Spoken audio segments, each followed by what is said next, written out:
Hello and welcome to the brand new American Reformation podcast with Tim Allman and Eric Fish. We long to see the wider American Christian church fall more in love with Jesus by learning from the practices of the early church and other eras of discipleship multiplication. We want to hear from you. Make sure you comment and leave a review wherever you're watching or listening to tell us what God is doing in your life or how you feel about today's conversation. Lord, have your way in us. Let's dive in.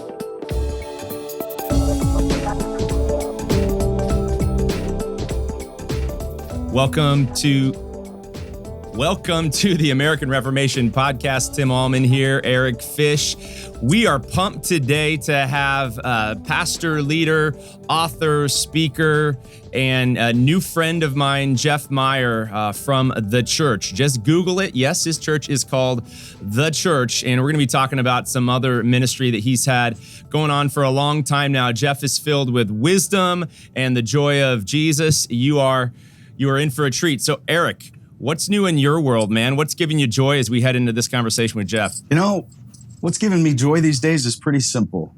You know, when I started walking with Jesus at age 20, I remember just, spending time with the Lord in the mornings was kind of like breakfast for my soul. And, the older I get in life and leadership and pass through different, seasons and transitions, I just find myself going back to the simple joys of spending time with Jesus and having morning spiritual breakfast with God. Sat out on my patio this morning and the cool of fall setting in Arizona and just experienced enormous gratitude just to be alive and to know Jesus.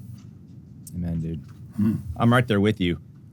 I'm pushing 42 in a few months here, and I'm feeling a little older and I think a little wiser from time to time. Like, perspective is coming along, but we have a lot more wisdom to glean from Jeff today. So, Jeff, tell us your just kind of 30,000-foot ministry story as we kick in here, bud. Yeah, thank you so much, you guys, for the opportunity to get to chat with you and open up this conversation to your audience. I'm very grateful for the opportunity. My ministry story is a pretty traditional story, actually. I went right through the system, graduated from high school, straight into Concordia, Wisconsin, graduated in 1988, 1988, and then straight to St. Louis Seminary, right through, did the vicarage thing in Orlando, Florida at St. Luke's Oviedo. And then went back to seminary, graduated, got my first call, and here I am in my third ministry spot. Was in Iowa first, West Des Moines for 4 years, where your father-in-law followed me, actually, Tim, which is a very interesting story.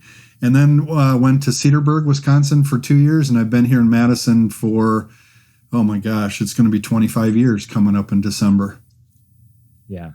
That's so good. We're brothers from another mother, man. I mean, in terms of the story, just straight through system, LCMS, and we get to hang out. Eric likes to refer to himself as this evangelical missionary.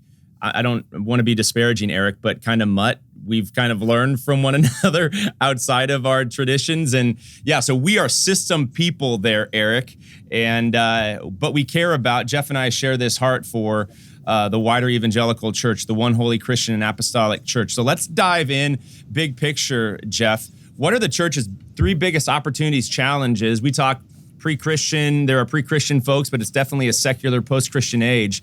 And with those three biggest opportunities, what mindset needs to shift for the church to bring about Holy Spirit-inspired reformation? That's what we talk about here. So shoot, bud. So I think, I don't know if these are in particular order, but the three things I could offer as conversation points on this conversation would be, I think we have an opportunity and a challenge to communicate the gospel in a and I don't know a better word, but I hate this word. So because it gets hijacked. I think we need to communicate the gospel in a new, fresh way that is relevant. And by relevance, I don't mean performance or tricking people or doing a bait and switch just to get them in or anything like that. I think we have to find a way to communicate, maybe using more metaphors My friend Justin Rosso has said a lot about metaphorical preaching. We've got to find a way to speak the gospel to a culture that is a little bit resistant, a lot resistant to this idea of a savior dying on a cross. I don't know. I don't know if that makes sense, but that's number one. That's huge, I think. I just don't think people are that interested in what we have to offer. And we just keep offering it the same way.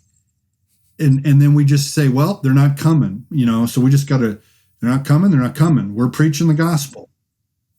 We've got to get that message. It's the most beautiful message in the world, in history, and we're minimizing it by not articulating it in a way that people can access and understand. That's number one. Yeah. So let's pause right there. Okay. What are you mentioned metaphor. We talk in metaphor a lot, and the power of story and communicating the gospel in a non-watered down way. That's what Jesus did, right? Yeah. Very, very relevant. Coming to the people in his time, in his respective cultural groups, and bringing the word. What are some helpful, just top of mind, metaphors that we should re-engage in this post-Christian culture right now? Well, so we could talk about the metaphors, but it kind of leads to my second point. And that is, I think in order to know what metaphors we need to speak, we need to listen better. So that's my second point, is we need to learn how to listen to the people in our communities. And let's start with the metaphors that they bring up. So if they're talking about, I'm overwhelmed, I'm drowning. Okay, well, there's a metaphor, right? We can talk about being rescued from drowning. We can lean into, and that's a coaching perspective. Don't think coach like an athletic coach, but a Cinderella coach moving a prized possession from point A to point B. Start with where the people are at. What are they speaking? Beautiful. I got to follow up, Jeff. You got me buzzing this morning. In missiological circles, what you're talking about is often referred to as contextualization.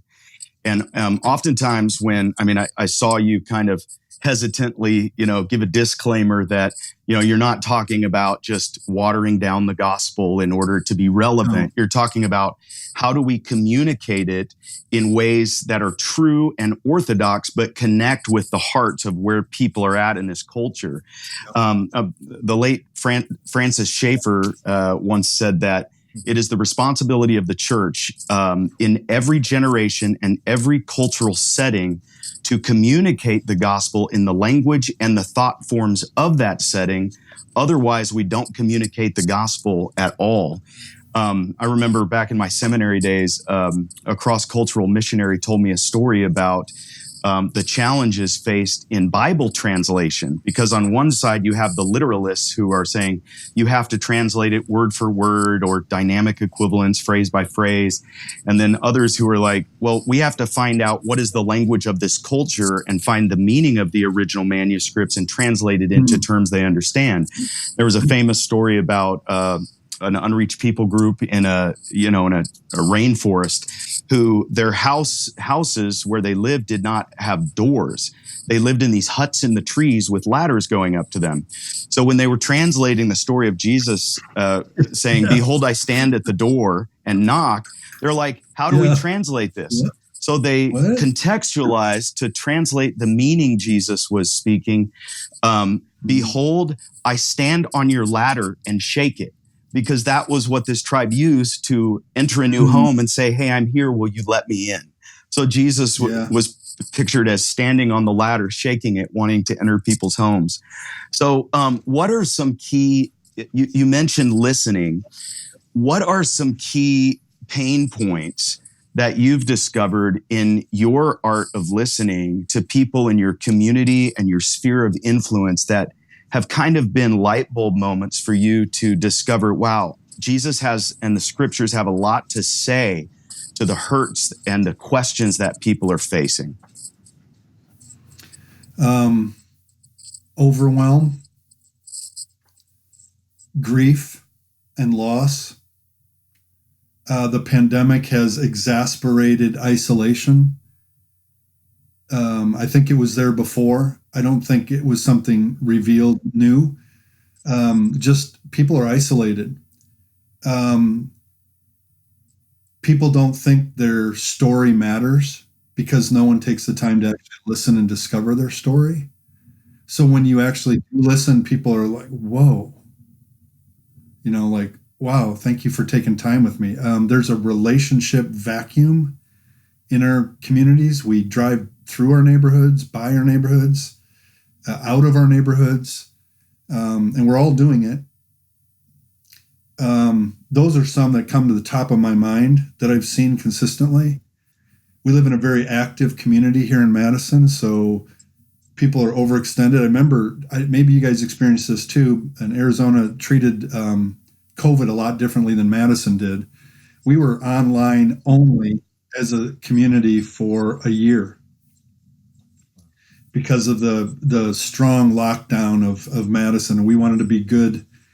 We wanted to be good neighbors, right? We didn't want to press the envelope and say, well, we deserve to be open, which some churches did, but we said we want to be part of the community. And so we lost people during that because they just assumed that we were afraid of getting sick, and we weren't. Jeff, you're not showing faithfulness to God. And I said, no, wait, that's one way to look at it, but we're part of a community and our community is behaving this way. Let's join them in that. So anyway, that season really, people just, I remember hearing people saying, there's a good thing that's happening here. I don't have to go to everything. I have an excuse built in. I don't have to participate in all these things. And I love the slowdown, and they were rejoicing in that. Now, the problem is the masks are off and the restrictions have been lifted and everybody's back in the same grind. And they're chasing after all these other things. And this goes back to the relevancy part. I think we need to communicate that not just for the outside world, but for our own people who are already in the walls of the church, because some of our people aren't coming back. And but their kids are going to sporting events and they're participating in everything else. Why has the gospel been so minimized in our people's hearts that it's I'll go to church, I'll participate in the life and ministry of the congregation if I can get around to it. Kind of, where's the fire? Where's the passion to say, this is it? This is my life. So that's what I'm hearing.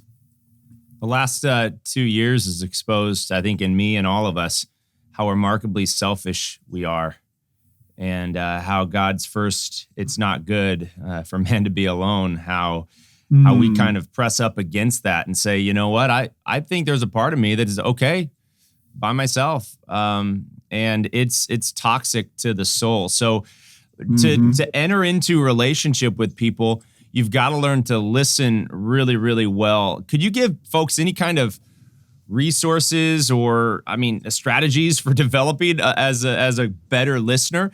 I suffer, and I think a lot of listeners suffer from, and leaders suffer with, impatience, not taking the time. My day now is maxed. Now, for me as a pastor, it's maxed with people, and you've got to obviously enter into listening. But I don't know that I have enough margin to listen well to those that, are just passing by necessarily. I'm stuck with my agenda, and I want to become more open to God's agenda. So how do you develop as a better listener in this day and age, Jeff? The only way you do it is by practice. We can talk about it all day long. We can do all the training we want, but bottom line is you got to go out and you got to practice. It's just like anything we want to get better at. You've got to actually go do it. And so we have created a platform and a community called neighboringlife.com. And I'd encourage you to check it out. We haven't publicly launched this yet. We've been working on it for a year. There's some courses in there, actually courses on listening. There's webinars on listening. It seems to be a common thread and a common theme to actually pay attention Like, do you actually know the people you live around? Do you actually know their names? If you don't, start there. And then be intentional about engaging with them in relationship. I love that story about the huts up in the trees. And it reminds me of this concept, and where listening comes from for me is we are no longer in an insider's position with our communities as followers of Jesus. Insiders, when you're an insider, you control the conversation.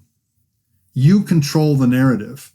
And we think our church history is the church used to be at the center of community, center of society, and we could control the narrative.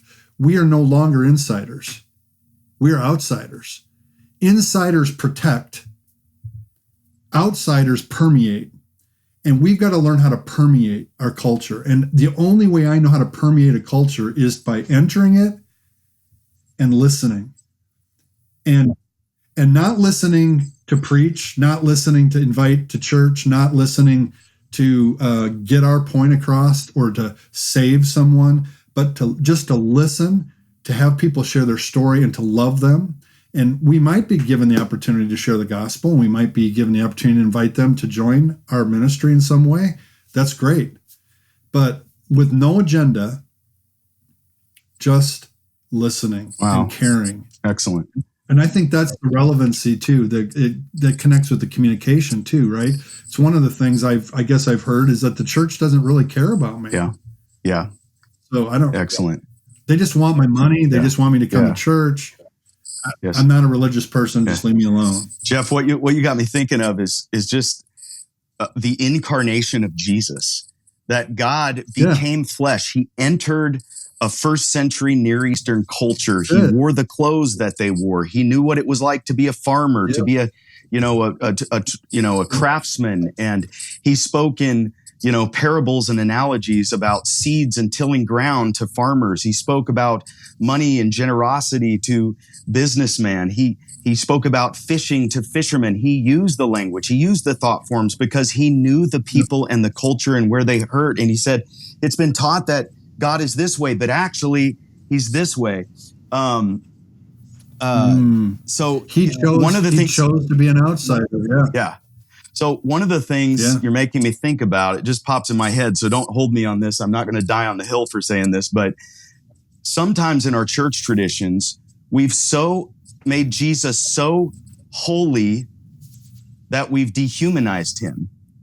And by saying so holy, I have that in quotes because it's almost like we protect our theological tradition. We protect our forms and we try to do them better and better and better and then wonder why we're not connecting and seeing people responsive to the greatest message the world has ever heard.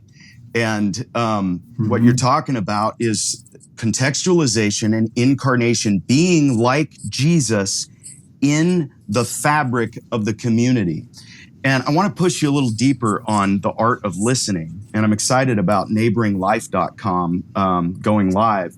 But in my experience, I've found one of the simplest ways to practice listening is to ask questions. What are some key questions you can think of that our listeners could employ immediately in order to get past the awkwardness of breaking the ice with a neighbor or someone in a coffee shop or even someone in your church community that really isn't relationally connected yet? What are some key questions you've used that you've found to be helpful in people opening up and telling their story? So there's two and then a third with an explanation that I will share with you. One is once you break the ice, and say something like, "Hi, I'm Jeff." Oh, that sounds too hard, Jeff. That's just too difficult. Hi, I'm Jeff. Find something.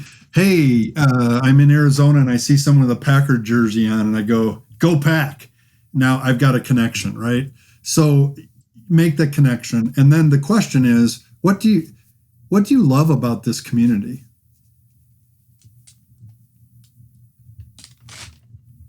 Let people share. How long, and then you can have follow-up questions. How long have you been in this community? And let them share their story, right? Another question I like to ask is, man, if you could wave a magic wand over this community and change it for the better, what would you use your wand to affect? And then the third question, if you get there, if you have an opportunity to get there, I'm working with a church right now in Houston, and I gave their vision team an assignment when I was with them last month, and I'm looking forward to hearing their results when I'm there in 2 weeks. I had them pick out a leader in the community that they have a relationship with. It could be a principal, it could be a mayor, a first responder, teacher, whatever, and ask them these questions. What do you love about this community? If you could wave a magic wand, what would you do? And then the third question is, I'm here representing the church in this conversation. If the church could participate with you in making a difference in this community, what would you ask the church to do with you? Yeah. And it is powerful when they come back and they share their responses. Some people are like, the person was so moved that I took time to ask these questions. They thought the church didn't really care. And that brings me to my third answer to your original question, Tim. And that is, we need to learn how to work with the community, not to or for the community. Yep. Join people in the community that are already trying to make the world a better place. And I would say, regardless of whether or not they are gospel-centered people. Couldn't agree more, Jeff. And I got a story on that I just saw in real time last week. We run a ministry here connected to Christ Greenfield that radically changed the heart of our congregation called La Mesa. Eric is well aware of La Mesa, and we have 2 different sites in partnership with 2 different churches in Mesa and one in Tempe. We have been after this tiny house Eden Village project now for a long period of time. And last week, Rick and Lori and in partnership with this Eden Village, who has 11 different tiny houses across the country, started in Springfield, Missouri. They're all tiny house communities. That's right. And about 400 square foot homes. Amazing stories of communities coming together, mayors coming together, and people have these preconceived notions, like city leaders have these preconceived notions that if you do this, the community doesn't like it, all the HOAs, they kind of go against it and everything. Well, there's one founding story of the city of Springfield, Missouri saying, okay, we're in from the top down. From the private sector to the public sector, we are all in on this. And guess what? This Eden Village was voted in Springfield, Missouri as the #1 place to live, the #1 community in all of the surrounding community. And they are working hard to end homelessness right now. And at least if they don't end it, at least provide dignity to our brothers and sisters created in the image of God who are experiencing homelessness. That does not happen apart from the church, along with the community, leaders within the community, listening deeply to one another and having this, because we're created in the image of God, the same heart desire to meet a respective need. Now, that's just one story. There's no end to the amount of stories where church people, filled with the Holy Spirit, want to listen well and enter in to say, what do you need? What is the felt need within the individual? And going back to just isolation and loneliness and despair, because what is the heart of poverty, right? I mean, it's really relational poverty, a family not breaking down. So the church can enter in and say, hey, at our best, we do life together well. We're not perfect. We confess we've been about ourselves from time to time. But because, and we don't have to say this all the time, but because the Holy Spirit, who's the divine connector, lives within us, let us enter in and run some tests to help meet respective felt needs within this community and city. And we want your help, community leaders. Help us identify the problem, and we will deploy missionaries into this community, not to proselytize necessarily, but to be the hands and feet of Jesus, and then to speak the heart language of Christ. Sorry to just go off there, but you really... You catalyze this, man. I mean, you catalyze it so well. So our hearts get stirred with this. Absolutely. Jeff, I'd like to. My next question is: I'd love to go a little deeper into the core of your heart and your makeup as a man, as a leader, as a follower of Jesus, son of our Father in heaven. On your LinkedIn profile, you have a tagline: I help overthinkers become action takers. And then you have a dream architect course that has somehow emerged out of your life story and walk with Jesus. And even as you're talking about innovation in the church and your 3 points, you seem like a fascinating, you have fascinating aspects of a leader, because you show the heart of a shepherd, Ephesians 4:11 shepherd, but you're also an innovator and, an Imagineer. So what is the role, in your view, of dreaming and imagination in the life of a leader who walks with God?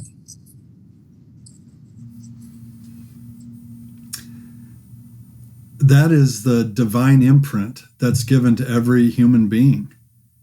God is our creator. He is our creator. He is a creator. He's still creating. And he has acted. He doesn't overthink a dream. He's acted the dream to redeem people and to bring people back to the original state of relationship with him, right? And so I just feel like through the years, our people have been numbed to a place of inactivity and lack of creativity. I don't know how we've gotten numbed. I'd love to have a conversation about that, to try to sort through how we've gotten so numbed to this idea. I mean, the church should be the best equipped, the best results of any organization in the world of helping people dream and go after a new thing. That they see a gap in the world. They have a passion that connects with that gap. We should be a what's the word? A factory. What other metaphor could we use? A greenhouse of creativity. And our churches should be exploding with new things to bless our world. And yet we've just become so numb to the Sunday by Sunday experience that our people have stopped dreaming, or maybe they've never have. And so and my story is connected with this very intimately, because in 2016, I walked into my board at the church and I said, I'm resigning. Amy and I are exhausted, and it's not because of work. We're exhausted of being idolized. Now, let me say this. Not idolize in the way that we're something special, but idolize in the sense that you're just coming to hear our voice. You're not fully engaged. So we need a new voice. You need to be I need to take my voice out of this ministry, and someone else can have a shot at it. And they talked me into taking a sabbatical, a 6-month sabbatical. And then after that, I came back, and I've been back for 5 years now. But I took a sabbatical from November to May. So I missed all Advent, all Christmas, all Lent, all Easter, Holy Week, the whole thing. And pastors look at me like I could never do that. You took a 6-month sabbatical through the cycle of Jesus in the church here? How did you do that? I mean, I've heard of taking a sabbatical in the summer. And I said, well, what better time to pull your voice out than that season, right? And I just wanted the church to actually own the vision and not just say yes to the vision because they like Jeff and Amy. And I thought I needed to pull my voice out. So that's where the book came from. It was just my journaling. And then the book developed, and then the Dream Accelerator was launched, because I just really believe that my dream was getting crushed in ministry. My vision has always been to be the Lord's master fire starter. I want to start fires in people. I went to Korea. This is funny. I went to Korea a number of years ago, and I was sharing with the leaders there the importance of having a mission statement, a personal vision, And they asked me what mine was, and I said, to be the Lord's master fire starter. And they translated that, and they all started laughing. And the only translation they could come up with is to be the Lord's arsonist. I go, no. It's a different kind of fire that I'm talking about. It's not a destructive fire. It's an enlivening fire. And I just found that the church performing the rituals Sunday by Sunday and giving people what they want was wow my fire. It was just putting out my flame. It's like, I didn't get into this for that. I got into this because you have a calling. You have an opportunity to participate fully in the gospel. And that doesn't mean just receiving it and waiting till you die and going to heaven. It means receiving it and participating in the gospel. You have an opportunity to act. God has created you. Man, when you sorry, go ahead. And the church just kind of put that out. It just kind of snuffs it out. Amazing. When you're speaking from your heart about dreaming in this new branch of your ministry that came out of this sabbatical, I'm thinking of a couple things. One, I believe it was Jim Collins who talks about level 5 leaders planning for intentional absence, where both for their own ego reasons need to remove themselves from feeling like everything is centered around my control and ability. And number 2, to remove that mindset in the people that they serve, to empower them that you don't need me. I'm here to equip you, and I'm going to give you opportunities to grow as a leader by removing myself for a season. And that is so hard for some leaders to do, for all of us to do, because we're humans with ego and flesh. And okay, I love it when you're talking about dreaming, Jeff, and your story from Korea makes me think of a story. I was watching a video, and Adam can edit this out later if it's inappropriate, but I wasn't there. I was watching on video, and they were translating an English song into Korean, and let us stand and give a great big clap to our God. And it was translated on the screen, let us stand and give a great big crap to our God. And it was just like, we were just laughing and laughing. It was so funny. Sorry, mildly inappropriate. Although Tim has cleared me that we are allowed to say crap on American Reformation. It's true. Not lead time, Jeff, American Reformation. You've made 3 major points about our view as leaders in bringing Reformation to the church and spiritual awakening to both a pre-Christian and a post-Christendom culture. I've heard you talk about, number 1, contextualization, communicating the gospel in new and fresh ways that are biblically orthodox but are relevant to what people are facing and where they're hurting and where the culture is at. Number 2, we need to learn how to listen better.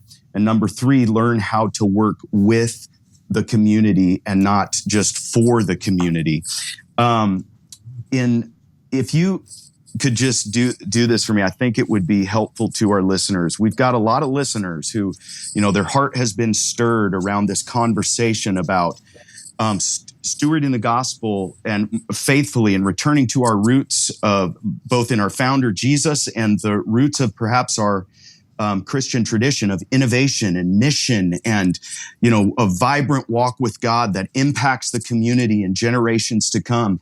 Many pastors and leaders feel stuck, perhaps in a place like you were, where they're perhaps succeeding in ministry, but feel like their heart is dying, that they're not expressing who they're created to be. And even as they listen to you, they're being stirred to dream again and to imagine and question, why do we do things this way? And what does it look like for me to faithfully follow Jesus into the next seasons of life? Just take a minute, if you would, and speak to that leader who feels stuck, who feels like they're in a ministry box, but something is stirring within them to get out, and they're facing fear, they're facing insecurity, they're facing anxiety, they're facing, how will I pay for this? They're facing the potential of criticism. Just take a minute and just speak prophetically, or just from your heart as a shepherd, to that leader who feels stuck. Well, fear will come, fear will stay, move forward anyway.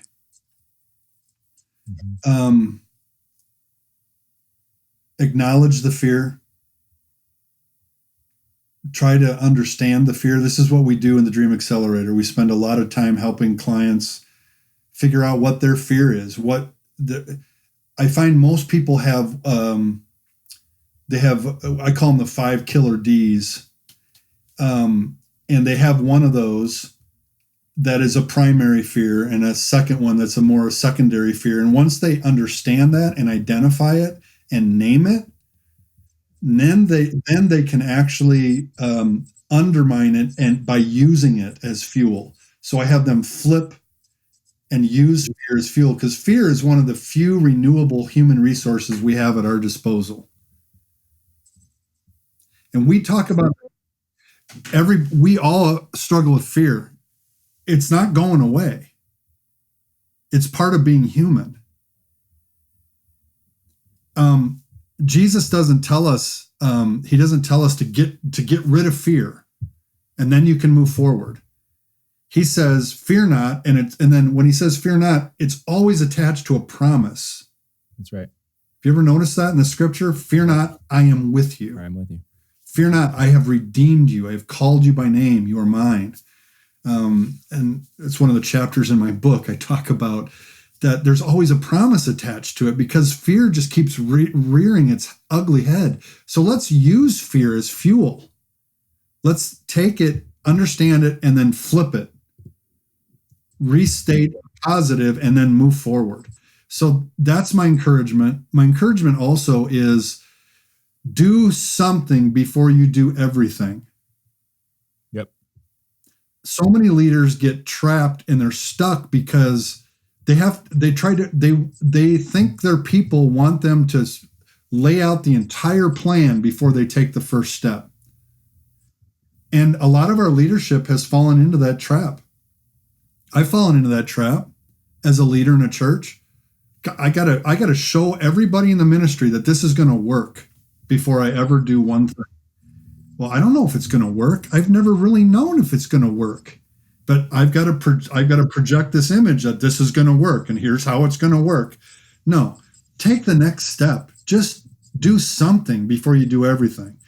And attached to that would also be go do something without having to make it a church-wide thing.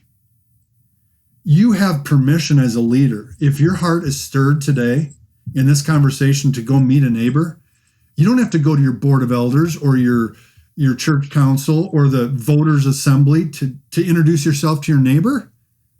Go knock on the door and say, like I did when I got back from India in 2001 and realized I didn't know any of my neighbors, and I've lived in that cul-de-sac for 3 years. And I just walked and I knocked on that door and I said, "Hi, I'm Jeff. I've lived next door to you for 3 years. Would you please forgive me for not introducing myself to you?" And that began a process of just getting to know my cul-de-sac. And then they figured out who I was, and then I had to overcome that barrier because they thought I was just a pastor trying to get them to come to church. I'm like, no, I don't want you to be coming to my church. I just need some friends in my neighborhood. And so that just built a relationship. So you have permission to do whatever you want. I remember a pastor in one of our missional leader cohorts, when he got a fire lit under him, he said, well, I've always wanted a boat. I've always wanted to get a boat, but never been able to pull it off. I'd love to invite my neighbors to just go out on a pontoon and go fishing, grill out, and maybe we could have some conversations there. So are you telling me, Jeff, that I have permission to buy a boat? I said, absolutely. So he got on the phone. His wife wasn't in the setting. He called his wife. He said, "Pastor Jeff just said that I need to get a boat." And she said, "Well, okay, let's get the boat." So they bought this old pontoon boat. And this dude, Anthony Kobach is his name. Anthony, if you're listening, man, I love you. And he gave me so much grief in this thing about being overextended and not having time for people. He said, when I get in my backyard at night, I've been with people all day. This is my only boundary to be alone. I want to sit in my holy underwear, smoke a cigar in my backyard, drink a beer. I don't want to meet my neighbors. But when he realized that he could go fishing and invite some brothers from his neighborhood to go with him, he was lit up, and he's baptized 3 or 4 men now because of that engagement, using something he was passionate about and just inviting people to join him. This is my other word, and this is probably too long a word. It's like a whole sermon for your audience. My other word is, guys, don't make it so hard. It's Greg Finke says it this way: it's way less complicated than you make it, and it's way more fun than you can imagine. So what do you love to do? Do you invite someone to do it with you? You don't have to go do something else or add it to your list. Just to go do something you love and invite someone with you.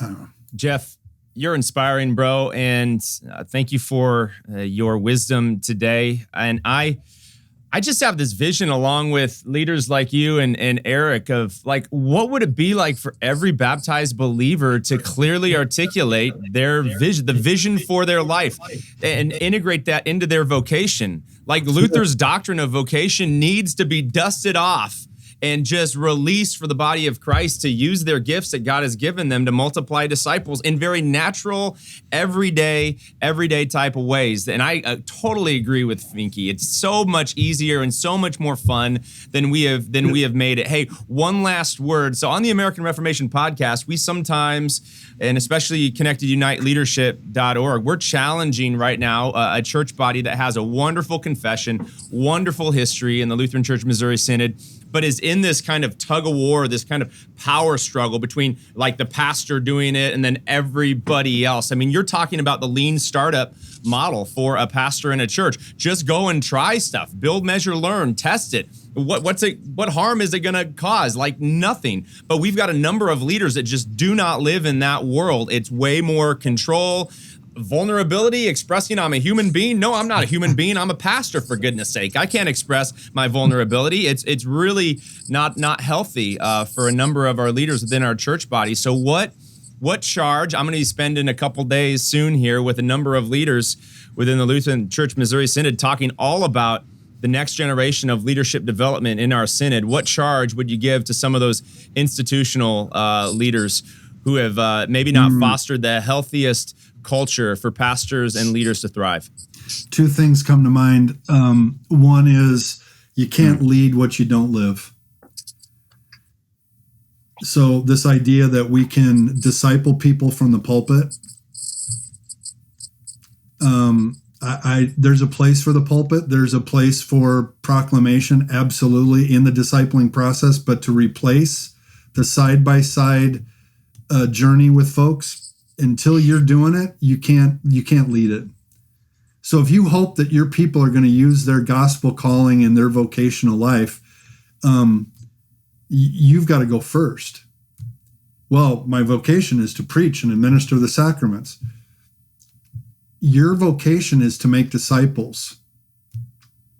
Your vocation is to be a discipler. And many of us haven't had that happen in our own lives. So you got to start somewhere. The second thing is, pay attention to your I would call sinful desire for control and credit. It trips up our leaders in our church body left and right. We have to control it, and we have to get credit for it. It happens from the top down. It happens from highest level of leadership and synod to district leadership to pastors. We have to be in control. Let me give you an example. I was in Cedarburg presenting this idea of small group ministry. We were going to call them share groups, right? Missional communities before they were called missional communities. And I was presenting this to a group of 25 elders. And they were looking puzzled. They were just like, what? How? And I said, okay, let's stop. I presented some ideas. Let's stop. I'm sensing some tension in the room. You've got some questions. Fire away. And they said, I don't understand. How are you going to lead all these groups? Oh my gosh. That's an example, right? So I'm not. And the next question was, oh, wait, how are you going to make sure that these groups are doctrinally sound? I'm like, I'm not. That's the Spirit's job. Am I going to provide leadership for the leaders? Yes. You know, but that's an example of control. And then, man, do we love the credit? We love the accolades when, you know, something good happens. Well, that's because of Pastor Jeff. No, that's because Emily did that. Emily's following her gifting, and Emily's our youth leader. I'm talking about an email I got this morning from a new parent that her kids were with our Higher Ground youth experience last night, and they were like, "Oh my gosh, Emily is amazing." And I'm like, "Yes, she is." Amazing. And it's just great. She's using her skills to do that. And I wasn't there. More level 5 leader characteristics, Jeff. You have inspired us, inspired our listeners. Jeff's book is Fear Not, Dream Big, and Execute. Check him out online. Google Dream Accelerator, Jeff Meyer, Meyer. Tim, I got to sign off here in a minute, but why don't you lead us out, buddy? Yeah, this has been awesome. And as you're talking, it's just the heart of Jesus, Jeff. Nothing else. The one who came to serve rather than to be served. And I'd love to get your response. And Eric, if you got to bounce, that's good, bud. We'll close out the conversation here. Peace, bud. Love you. So talk Eric, about Matthew. Final question, just to dig into the heart of Jesus.